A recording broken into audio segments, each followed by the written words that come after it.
Bom dia, boa tarde, boa noite, tudo bem com vocês? Bem-vindos aí a mais um vídeo aqui no canal Go a Go.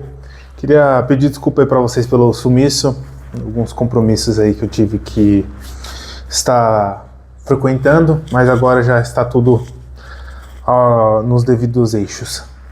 Eu vou começar o vídeo aqui agradecendo no último vídeo que eu fiz, batemos 90 visualizações. Então estou muito feliz, muito obrigado a todo mundo aí que assistiu.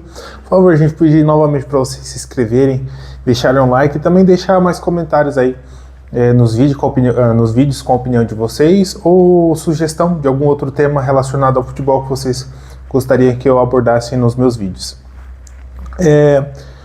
Vou começar falando aqui sobre a final que vai ter agora no dia 21, na quarta-feira, entre United e Tottenham. O Tottenham vem de 3 vitórias consecutivas contra o Manchester, porém, na Premier League eles se encontram ali basicamente no mesmo patamar. Foi um ano muito atípico para os dois clubes, né? Acho que nenhum dos dois clubes pensou estar ali sendo os dois primeiros clubes fora da zona do rebaixamento. As últimas partidas, na última partida o Manchester perdeu em casa para o West Ham por 2-0 e o Tottenham perdeu fora de casa por 2-0 também para o Aston Villa. No momento, o Manchester United é o 16º e o Tottenham é o 17º. E uma curiosidade é que nos últimos 5 jogos, nenhuma das duas equipes ganharam. O único ponto que também ambas tiveram apenas um empate. Então, nas últimas 5 rodadas, cada um conseguiu fazer apenas um ponto. Ambos venceram os 2 jogos das semifinais, né? O Manchester United ganhou o primeiro jogo contra o Atlético Bilbao de 3-0 e o segundo jogo por 4-1. E o Tottenham venceu por 3-1 em casa e depois ganhou de 2-0 fora de casa. Creio que vai ser um grande jogo. O Manchester, o que a gente consegue perceber nos jogos assim relacionados a competições europeias é que o Manchester consegue virar uma chavinha. É um outro clube jogando a Premier League e um outro clube jogando uma competição europeia. Não sei se é por questões táticas relacionadas aos times europeus, os times de fora da Inglaterra que o Manchester enfrentou, ou se é realmente algo que está no DNA do Manchester. Ele vira uma chavinha. Tivemos grandes jogos. Acho que um dos grandes jogos dessa temporada foi a Inter contra o Barça em casa, né? O melhor jogo de futebol que eu vi, mas também o Manchester United contra o Lyon. Foi um jogaço. Foi um jogaço do começo ao fim. Teve seus momentos frios, mas quando o jogo entrou ali num certo ritmo, foi de tirar o fôlego aquele gol no final. A imagem da criança chorando com a desclassificação e depois ela chorando porque o time conseguiu um empate, conseguiu uma virada, um misto de emoções ali. Foi um grande jogo. Então eu creio que por mais que as duas equipes estejam ruins na competição da Premier League, né, na própria competição inglesa, no campeonato inglês, creio que as duas equipes vêm com o intuito de vencer, então vai ser um jogo, creio que vai ser um jogo mais aberto e principalmente a vitória na quarta-feira vai dizer se, no caso do Tottenham, se o técnico deles vai ficar e também vai mostrar pro Amorim, pro técnico do Manchester, quais as peças que o Manchester precisa ir atrás. Apesar de eu já ter especulações de certas contratações que ele quer fazer, que ele já solicitou ao clube, mas uma final é uma final. Numa final a gente consegue ver ali os jogadores que conseguem funcionar sob pressão, principalmente numa final que define a temporada do clube. Para o Manchester vai ser ótimo para o seu cofre, porque o Manchester vem tendo bastantes problemas financeiros, até demissão de funcionários antigos do clube, demissões diárias assim que acho que nunca passou pela cabeça do torcedor do Manchester United e até nós que gostamos de futebol. Então vai ser muito interessante ver essa final. Vai ser dia 21/5. Então fica aí um convite para vocês verem esse jogo aí, que creio que vai ser um jogaço. Dois times precisando dar uma resposta pro torcedor e 2 times precisando dar uma resposta para si mesmo. Eu vou aproveitar aqui e comentar também um pouco por cima assim, o jogo do Corinthians contra o Racing pela Conmebol na semana passada. Eu não consegui parar para assistir o jogo, então vi os melhores momentos, então vou falar baseado aqui no que eu vi dos melhores momentos. O Corinthians fez o necessário, foi um jogo bem abaixo assim, pelos lances que eu vi. Eu consegui ver um pouquinho assim do jogo bem no final, mas a maioria dos lances eu busquei no YouTube, né, para ver os melhores momentos. O Corinthians venceu com o gol do Bidu. Era um time bem desfalcado, porque o Corinthians, como eu disse nos vídeos anteriores, é um time que está em 3 competições, então ele tem um elenco muito curto, então ele está escolhendo qual competição que ele vai se doar mais, mas principalmente o Corinthians também vem tendo que lidar com a ausência do Memphis por uma pequena lesão, o Garro, que ainda não retornou, mas já está treinando com o grupo e está treinando com bola, que é uma ótima notícia para o torcedor corintiano e também para o próprio campeonato, porque eu creio que o Garro é um jogador que agrada os olhos de muitos apreciadores do futebol, né? O Corinthians ganhou de 1-0 com o gol do Bidu, um arremate da entrada da área. Falam que teve desvio, outros falam que não, nem na imagem não fica muito claro, mas foi gol. O Corinthians ganhou de 1-0, necessário, somente o necessário.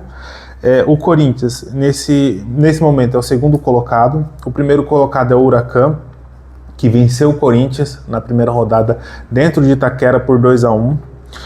O Corinthians se encontra na segunda colocação com 8 pontos, à frente do América de Cali. O Corinthians, no próximo jogo, enfrenta o Huracan fora de casa. Se o Corinthians ganhar, ele se garante na segunda colocação. Se ele conseguir fazendo essa projeção, se ele conseguir a vitória fora de casa, o Corinthians vai ter os mesmos 11 pontos do Huracan. Porém, o Huracan tem um saldo de gol maior. Logo, o Corinthians fica em segunda colocação e consegue ali avançar.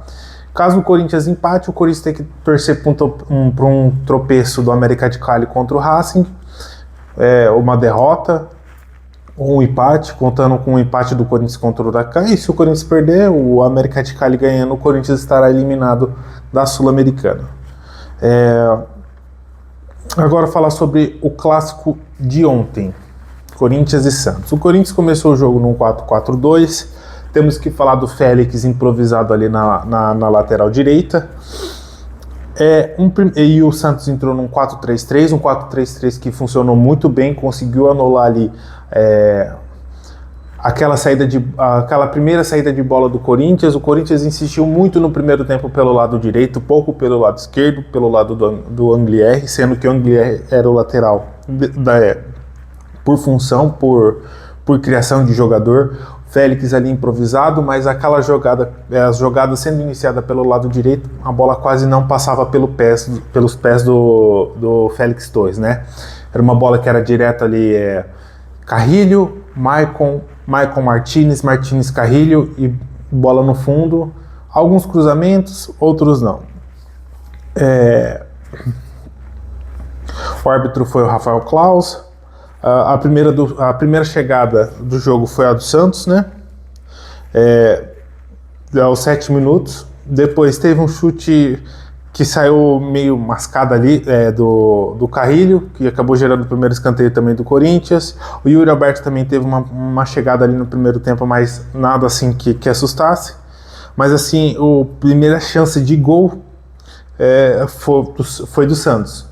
Foi uma desatenção da defesa do Corinthians, um cruzamento onde o Zé Rivaldo estava com o gol aberto. Lógico que ele tinha o Hugo também, poderia fazer a defesa, mas pelas imagens ele estava fazendo um movimento, o Zé Rivaldo fazendo outro. Era uma grande probabilidade de que fosse um gol para o Santos, mas o Zé Rivaldo acabou cabeceando para fora. Um primeiro tempo em que o Santos foi superior, o primeiro tempo foi do Santos totalmente. O Coronado muito longe ali para fazer aquela transição, volância, meio campo, até que às vezes ele vinha buscar a bola no meio de campo, mas não era o suficiente. O Corinthians precisava ali de um ajuste de funções na sua formação para que conseguisse fazer a bola chegar tanto no Yuri, mas também como no Carrilho, como nos seus jogadores, como o Bidon, como os jogadores que podem fazer arremates também de fora da área. Para não falar que o Corinthians ficou totalmente neutralizado no primeiro tempo, teve uma chance de gol, numa falta que o Coronado sofreu, uma falta que o Coronado bate, o Brasão fez uma grande defesa ali.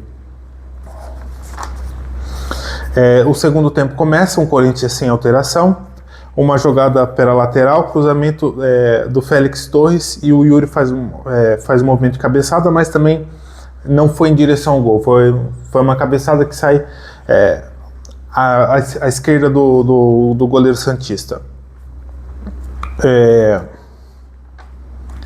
Depois o Corinthians faz uma outra jogada, onde o Carrilho recebe a bola no fundo da área, uma inversão, ele consegue fazer a inversão de novo para dentro da área, o Martínez domina, mas não consegue fazer um arremate do jeito que ele queria, pegando ali na orelha da bola, a bola pega uma rosca, vai para trás e ali não acontece nada. Gol do Corinthians, o gol do Yuri Alberto, uma jogada que passa pelo Carrilho, o Martínez faz um ótimo cruzamento, o Yuri Alberto faz um gol de centroavante, uma bela cabeçada. Ali no momento, ressaltar que o Brasão também fez uma grande defesa, mas porém a bola já estava dentro do gol, fez um movimento de empurrar, né?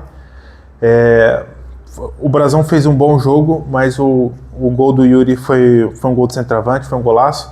Ali teve um momento o VAR teve que fazer análise pela velocidade, porém o gol foi validado sem muitos questionamentos, né? Depois, aos 32, depois tem algumas substituições no time do Corinthians. Entra Romero e Ranieri, sai Bidon e sai Coronado. Aos 34 tem um lance ali de discussão entre Martínez e Escobar. Eu creio que ali naquele momento, eu acho que o Klaus havia se esquecido de que ele tinha dado já um cartão amarelo pro Escobar. Tanto que ele tenta controlar essa situação, essa discussão que os dois jogadores estavam tendo com a punição do cartão amarelo. O Escobar já tinha um cartão amarelo, recebeu o segundo, foi expulso. O Martínez recebeu o cartão, ele não tinha recebido nenhum outro cartão durante a partida, foi o único cartão que o Martínez recebeu durante o jogo, senão ele teria sido expulso. Foi divertido com um cartão amarelo. Eu acho que isso gerou uma confusão e eu creio que o Klaus não tem se atentado nisso, porque eu acho que ele teria pensado duas vezes em controlar essa situação com a apresentação de cartões amarelos e teria buscado uma outra forma de controlar a situação, chamando os dois jogadores e conversando com eles. Em seguida, creio que falando de fora e olhando o jogo, eu não vi falta. Depois o Corinthians o Corinthians rouba a bola no seu campo defensivo, próximo à entrada da área. Félix Torres rouba, carrega um pouco a bola e ele faz um ótimo passe para o Yuri, que sai em velocidade e acaba tocando na saída do Brasão. Seria o 2-0 do Corinthians. E o segundo gol do Yuri Alberto, e destacar aqui como o Yuri Alberto gosta de fazer gols nos seus ex-clubes. O gol foi anulado pela abordagem que o Klaus vinha tendo no jogo, na questão de marcação de faltas. Aquilo não foi uma falta que ele marcaria durante o jogo. Creio que foi muito mais pela desatenção que ele teve em dar um segundo cartão amarelo para o jogador do Santos num lance de discussão de jogadores, que é normal ali no calor do jogo. Sempre vai ter isso.